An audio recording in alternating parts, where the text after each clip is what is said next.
when I look at crypto now, when I look at the whole industry, I'm like, we're going to get regulation in the next 12 to 18 months. We're going to have the Fed cutting rates, and we've got this new vehicle of adoption that is just getting started, right? The ETF is 2 weeks old.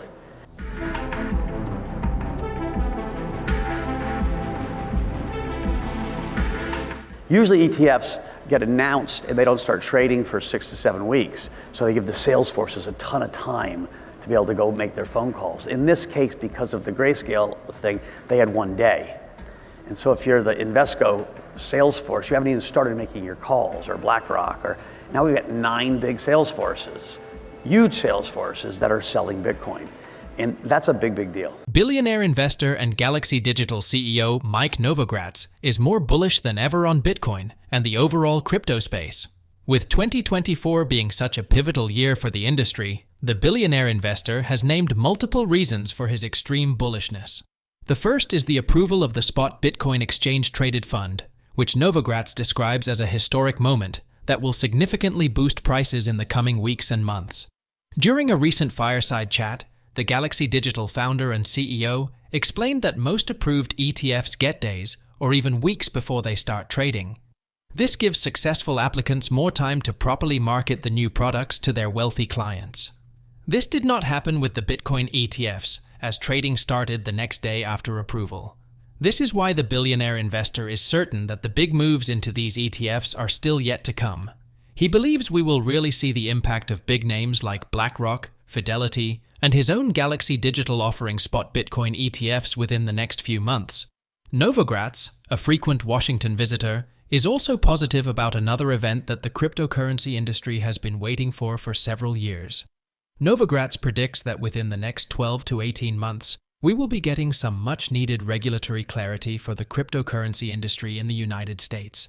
With all these developments happening when tail risks like FTX are out of the way, Novogratz predicts that this bull market will become way bigger than we can ever imagine. We will now bring you clips from the fireside chat at the just concluded Global Alts Conference. Please watch the video to the end, give it a thumbs up, and subscribe to the channel for more videos like this. We love to hear back from our viewers, so don't forget to drop your comments and observations in the comments section below. Thanks, and enjoy the video. From a crypto perspective, we came out of the Fed changing policy in 2021 and starting to hike rates aggressively. And so you would think hard assets like crypto and gold would go down, and they did. What accelerated that was all the fraud and bad behavior in the space. And so you had FTX and Celsius and just an embarrassment of bad participants. And so crypto is built on trust, and we lost a lot of trust. And so you had what's a classic market capitulation. Everybody hated it. You couldn't sell enough. Everyone deleveraged. No one's ever going to touch it again. And so when there's complete blood on the streets and markets, it's when you're supposed to come in and buy. It's very scary. You might look like an idiot, but that's when the greatest buying opportunities were. So Bitcoin at 18, 17,000, with hindsight, was a great buying opportunity. So what switched? How did we go from all those headwinds to tailwinds? First, the Fed got closer to finishing their rate hike cycle, right? They're hiking, they're hiking, they're hiking. They're not going to hike forever. And so you could sense and then see the pause, and now we're going to start the rate cutting cycle. And so that was the macro tailwind. You had a weird combination of good things happen, right? Grayscale, which was this big closed-end fund full of Bitcoin, sued the SEC and said, this is unfair, you won't let an ETF happen. And they won. The reason we have an ETF is not because Gary Gensler decided, I really love crypto now, or the Biden administration, is because they lost in the courts. We have 3 parts of government, and thank God for the courts in terms of the crypto industry. And so all of a sudden we're going to get an ETF. Larry Fink, one of the most influential asset managers in history, came out and said, hey, this thing called Bitcoin, I know I used to think it didn't serve a purpose, but it's pretty important. And so the fact that Larry Fink got orange-pilled, monstrously important, right? Because it represented institutional investors everywhere. There are lots of different players, but he holds a unique post as the head of the largest asset manager in the world. And all of a sudden, crypto's always been about a macro story and adoption. You could start sensing, oh, adoption is going to come. And so people start front running that.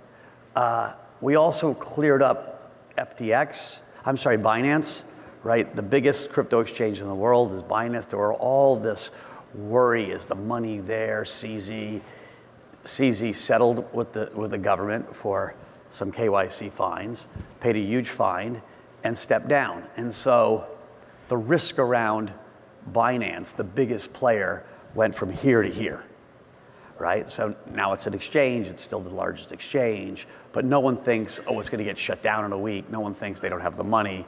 It's just an offshore player. And so we took a lot of the tail risks away and put a tailwind together. And now you got a position where, what's left to really get us going? Well, the US still is in a stalemate on regulation, but the optimism is there's 11 months left to an election. And no matter who wins, Democrats or Republicans, Gary Gensler's not going to be the SEC chair. You are going to get some legislation. You're going to get movement. And when I go to DC, there is bipartisan agreement on two pieces of legislation. It's being blocked by Elizabeth Warren and Gary Gensler and a few other players. But that will change. There has been a long debate over the need for cryptocurrency regulation in the United States. Later today, Secretary Janet Yellen will appear before the House Financial Services Committee to speak on the potential risks the crypto industry poses to the financial system. Yellen's prepared remarks contain discussions about the instability of stablecoins, the danger of runs on crypto platforms, and the volatility of crypto asset prices. The Treasury Secretary will appear before the committee as one of the current voters of the Financial Stability Oversight Council, a coalition of federal financial regulators responsible for ensuring the stability of the country's financial system. According to the prepared remarks, the Treasury Secretary will present the Council's latest annual report and underscore the importance of providing regulatory clarity for the cryptocurrency space. A part of the statement reads, "The Council is focused on digital assets and related risks, such as from runs on crypto asset platforms and stablecoins, potential vulnerabilities from crypto asset price volatility, and the proliferation of platforms acting outside of or out of compliance with applicable laws and regulations." Yellen's prepared speech emphasizes the need for Congress to pass legislation to address these concerns, particularly by regulating stablecoins and the spot market for crypto assets that are not classified as securities. While her intentions may be relatively anti-crypto, this could get us closer to getting the needed regulations for the industry. Let's get back to Novogratz as he speaks about inflation and his overall outlook for the US economy. Satoshi Nakamoto, when she wrote her paper, she was really writing it as a response to what she saw or they saw, that populism was coming, right? The white paper really is the guard of populism. And what we have seen since is the two most populist presidents of the last 40 years, right? Donald Trump and then Joe Biden, right? Trump increased government spending a staggering amount before COVID and then blew the doors off. And Biden has just said, hey, my turn now. And so we have normalized spending 25% of GDP on the federal government. I worked at the Office of Management and Budget in 1984, to tell you how old I am.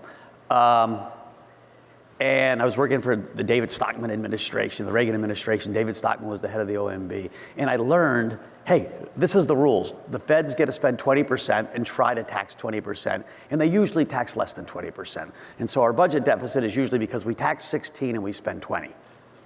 And that's Republican administration, Democratic administration. The only time we balanced the budget was 1999 with Bill Clinton because we had those tech receipts. And we got there briefly. Right? But that's the framework we've used. And all of a sudden, Donald Trump, Joe Biden, voila, we're at 25%. Look at next year's budget projection, it's 26%. And we're not even taxing 18. So we have this giant deficit that's being funded. We have a fiscal crisis in this country that is not going away. And when I go to DC, they're doing nothing about it. Like you say, we need a Simpson-Bowles bill. For the guys old enough to remember Simpson-Bowles, it was a balanced budget. How do we get the budget back in check? It's not on the agenda. Why do you think that is? Why is it not on the agenda? You know, we went through this period of low rates where it felt like money could grow on trees. And, right, modern monetary theory, Elizabeth Warren, money grows on trees. There are still plenty of people that think this works. It felt like it did work, right? We had low interest rates and low inflation for a long period of time. What people forget is when you have inflation like we had the last 3 years, the just devastation it does to most people in the country. Forget the people that come to this conference are lucky enough or smart enough to get managers that can kind of navigate around it. But in 2010, the average house in America cost $189,000. 2010 was like a 3-iron away from here.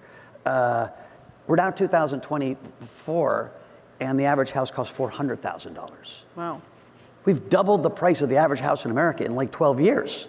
That is staggering. And so this inflation of assets, the inflation of goods, crushes America. And it's why we're even more populism now. It's why Donald Trump still gets 38% of the vote every single poll, because that group of people feel like nothing's working for me, and screw you people in DC. And so we're in this cycle. I don't know what gets out. When I say Hail Marys at night, the one potential salvation is that AI is just so transformative that it becomes the greatest productivity boost in modern history. And we have such a productivity boost that inflation stays low and we can continue to run these giant deficits because they don't cost anything. Yeah. I think that's a very narrow target. I think AI is going to have a big impact, but I think that it could just show up everywhere in time is a low probability. Federal Reserve Chair Jerome Powell seems to agree with Novogratz's bleak outlook on the U.S. economy. During a recent interview with 60 Minutes, the Fed chair responded to a question about whether the national debt is a danger to the U.S. economy. He said, "In the long run, the U.S. federal government is on an unsustainable fiscal path. The debt is growing faster than the economy. That's unsustainable." However, he noted that his outlook is not completely bleak, and there's still a way out. "I don't think that's all controversial," Powell began. "I think we know that we have to get back on a sustainable fiscal path, and I think you're starting to hear now from people in the elected branches who can make that happen. It's time that we got back to that focus." Powell also talked about rate cuts. He explained that the FOMC wants to see more evidence that inflation is moving sustainably down to 2% before taking the important step to rate cuts. He also expressed strong optimism about the needed evidence coming this year. He said, "We want to see more good data. It doesn't need to be better than what we've seen, or even as good. It just needs to be good. And so, we do expect to see that. And that's why almost every single person on the FOMC believes that it will be appropriate for us to reduce interest rates this year." Do you share Jerome Powell's optimism about the U.S. economy? Please drop your replies, as well as your comments on Mike Novogratz's fireside chat, in the comments section below. Also, ensure you like this video, subscribe to the channel, and turn on post notifications for more videos like this. Thanks for watching.